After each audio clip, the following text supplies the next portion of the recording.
नमस्कार, आस्वाद आपलेपणाच्या चॅनलमध्ये आपलं स्वागत आहे। तर आज मी आपल्याला अगदी रबडीसारखी घट्ट अशी साबुदाण्याची खीर कशी बनवायची ते दाखवणार आहे। तर त्यासाठी इथे मी अर्धी वाटी साबुदाणे भिजत ठेवले होते। चांगले भिजले गेलेले आहेत आपले साबुदाणे, चांगले मऊ झालेले आहेत। तर त्यानंतर आपण खीर कशी बनवायची ते बघूया। त्यासाठी इथे मी कढई तापत ठेवलेली आहे। कढई तापल्यानंतर त्याच्यामध्ये 1 चमचा तूप घातलेला आहे।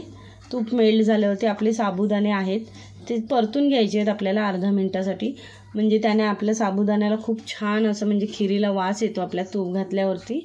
तर इथे परतून घेतलेले आहेत साबुदाणे। त्यानंतर आपल्याला आता त्याच्यामध्ये दूध घालायचं आहे। तर त्यासाठी मी अर्धा लिटर घेतलेलं आहे। अर्धी वाटीसाठी अर्धा लिटर दूध घेतलेलं आहे।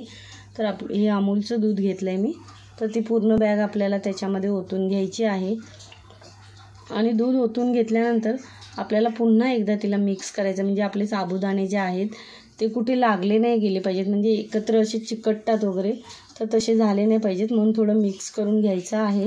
त्यानंतर आपला जो रवी असतो ताक घुसळायचा, त्याने थोडं घुसळून घ्यायचं आहे, म्हणजे आपल्या जे दुधाला आहे ना फेस येतो, तो जो फेस येतो ना त्याने अशी वरती नंतर जेव्हा आपली खीर बनते ना तेव्हा छान घट्ट असा लेयर येतो साईचा। म्हणून कधी हीच नाही कोणतीही खीर करताना ना रवीने घुसळायचं थोडंफार 1 मिनिटासाठी वगैरे, म्हणजे छान असं फेस येतो आणि त्याची नंतर घट्ट अशी वरती साई येते मलाई त्याला, आणि खूप छान लागते खीर आपली तशा पद्धतीने केली तर। तर इथे बघा मी घुसळून घेतलेलं आहे। आपल्या बघा दुधाला वरती मस्त असं फेस आलेला आहे।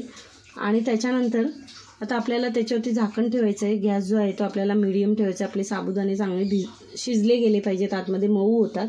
तर आता इथे बघा मी 2 मिनिटासाठी झाकण ठेवलं होतं, गॅस स्लो करून, मीडियम ठेवून। आणि आता बघा आपले हे साबुदाणे सुद्धा चांगले शिजले गेलेले आहेत, त्याच्यामधले वरती आलेत मस्तपैकी। त्यानंतर मी त्याच्यामध्ये 1 चमचा दुधामध्ये कस्टर्ड पावडर मिक्स करून घेतली होती, ती घालून घेतले। मी जेवढं दूध घेतले त्याच्या अर्धापट दूध झालेलं आहे आपलं, आणि ती मिक्स करायची आहे। त्याने आपल्या खिरीला छान असा फ्लेवर येतो आणि मस्त वाससुद्धा येतो। त्यानंतर इथे मी काजू बदाम घेतलेले आहेत, ते घालून घ्यायचे आहेत। कस्टर्ड पावडर जी आहे ती आपली ऑप्शनल आहे, असेल तरच घाला, नसेल घातली तरीसुद्धा चालेल। त्यानंतर वेलची पावडर घातली आणि अर्धी वाटी मी इथे साखर घेतलेली आहे, ती घालून घेतले आणि चांगले आपल्याला मिक्स करून घ्यायची आहे। आणि आपल्या खिरीला ना उकळी काढून घ्यायची आहे। जर कस्टर्ड पावडर नसेल तर आपण खायचा थोडा फूड कलर घातला तरीसुद्धा चालेल, किंवा केसर घातलं तरीसुद्धा चालेल, त्याने थोडा कलर येतो खिरीला। आणि इथे आपण आता उकळी काढून घेऊयात। तर बघा आपण आधी दूध ढवळून घेतलं होतं, त्यामुळे आपल्या खिरीला बघा छान असं जाडसर असं लेयर येत चाललेलं आहे। रबडीसारखी लागते खूप छान अशी ही खीर आपली अशा पद्धतीने बनवली तर। त्यानंतर वरून मी 1 चमचा अजून तूप घातलेला आहे। तूप घातल्यावरती आपल्या खिरीला अजून खूप छान अशी टेस्ट येते। तर तुम्ही ही कधीही कोणतीही खीर केली तेव्हासुद्धा असं वरून तूप घालायचं। आणि बघा खीर आपली मस्त अशी घट्टसर अशी झालेली आहे, आणि बघा जाडसर अशी तिला वरून सायसुद्धा आलेली आहे आपल्या खिरीला। तर आपली ही खीर आता तयार झालेली आहे, छान असं घट्टपणा आलेला आहे तिला। तर तुम्ही ह्या पद्धतीने ही खीर नक्की बनवून बघा, तुम्हाला नक्की आवडेल। अशा पद्धतीने जे खात नाहीत ना खीर ते सुद्धा आवडीने खातील, इतकी छान बनते साबुदाण्याची खीर। तर आपली खीर ही आता तयार झालेली आहे। आपण उपवासामध्ये वगैरे सुद्धा बनवून खाऊ शकतो अशा पद्धतीने खीर, आणि खूपच मस्त लागते।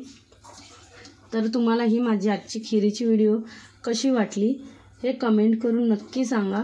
आणि माझ्या चॅनलवरती नवीन असाल तर माझ्या व्हिडिओला लाईक, शेअर, सबस्क्राईब करा, बेल आयकॉनचं बटन प्रेस करा, म्हणजे माझ्या व्हिडिओचे जे येणारे नोटिफिकेशन्स आहेत ते तुम्हाला सर्वात आधी मिळतील। आणि माझा व्हिडिओ पूर्ण बघितल्याबद्दल धन्यवाद।